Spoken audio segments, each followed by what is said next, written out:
오늘 대법원이 사전 선거운동 혐의로 재판을 받아온 하유정 충북도의원에게 당선 무효형을 최종 선고했습니다. 작년 6월 지방선거 이후로 1년 반 만에 도의회에서는 임기중 박병진 전 의원에 이어서 3명이 의원직을 잃게 됐는데요. 현역 도의원들의 잇따른 낙마를 오늘 무슨 일 이슈에서 짚어보겠습니다. 진희정 기자 나와 있습니다. 자, 먼저 오늘 그 하유정 의원에 대한 판결부터 좀 정리해 주시죠. 네, 이제는 전 도의원 신세입니다. 대법원이 오늘 하유정 의원이 냈던 상고를 기각하고 원심의 유죄 판결을 확정했습니다. 네. 앞서 1, 2심 재판부는 벌금 100만 원을 선고했는데 그 벌금형이 확정된 겁니다.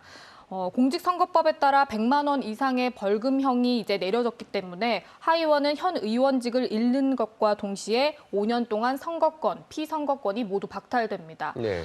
하 의원은 지난해 6.13 지방선거를 앞두고 자신의 이제 선거구인 보은의 한 산악회 야유회에 참석해서 지지를 호소하고 사전 선거 운동을 한 혐의로 재판을 받았습니다. 예. 지금 이게 보면 사안은 그렇게 복잡해 보이지는 않는데 확정 판결 나기까지는 시간이 꽤 걸렸어요. 선거 이후로. 검찰이 지난해 11월에 기소를 했으니까 재판은 정확하게 한 1년 정도 걸린 셈입니다. 지방선거에서 공천 헌금을 받아 의원직을 잃은 임기중 전 도의원이 지난 7월에 확정 판결을 받은 것과 비교하면 재판이 많이 지연된 감이 있습니다. 더구나 임 전 의원 재판은 공천을 받으려고 돈을 줬다는 사람이랑 또 그런 의도로 받은 게 아니다라고 주장하는 엇갈린 주장들이 있으면서 꽤나 법정 다툼이 좀 치열했습니다. 이제 그에 비하면 하유정 전 의원 재판은 혐의가 복잡한 건 아니었고요. 다만 1심을 시작하기가 어려웠습니다. 국민참여재판을 신청했는데 재판부가 받아들이지 않았고 이를 다시 하 의원이 상급심 법원에 제청한 끝에 결국 받아들여져서 국민참여재판으로 진행되면서 재판 시작이 더뎠습니다. 네.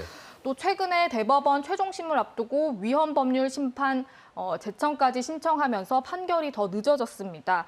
이게 어떤 거냐면 1, 2심에서 자신에게 적용된 법률 자체가 좀 위헌 소지가 있다라고 이제 주장을 하면서 위헌 여부를 좀 가려달라라고 이제 요청을 한 건데요.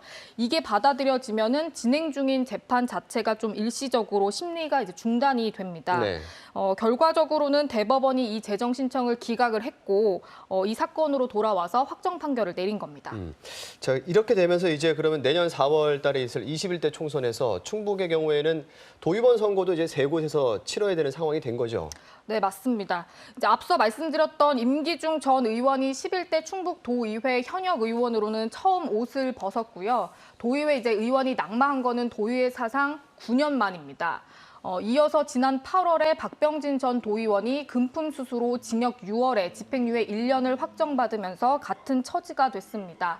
박 전 의원은 앞선 10대 도의회에서 도의장 후보로 나서는 동료 의원으로부터 지지 부탁과 함께 1,000만 원을 받아 재판정에 섰습니다. 네, 그리고 이제 이번에 하유정 전 도의원까지 해서 11대 도의회가 채 절반도 지나지 않았는데 이제 3명이 자리를 비우면서 손에 꼽힐 만한 불명의 역사를 쓰고 있는 겁니다. 네. 그래서 이제 4월에 보궐선거가 치러지게 될 텐데 사실 이분들에게 제기됐던 문제가 작년 선거 당시에서도 이미 어느 정도 나왔던 이야기들도 있고 그럼에도 불구하고 이제 후보로서 자격이 있는가라는 검증이 충분히 이루어질 수 있었을 것 같은데 후보로 낙점이 돼서 이제 선거에 나왔고 당선까지 됐는데 결국엔 지금 3명 다 낙마를 했단 말이죠. 이 부분도 좀 짚어봐야 될 것 같아요.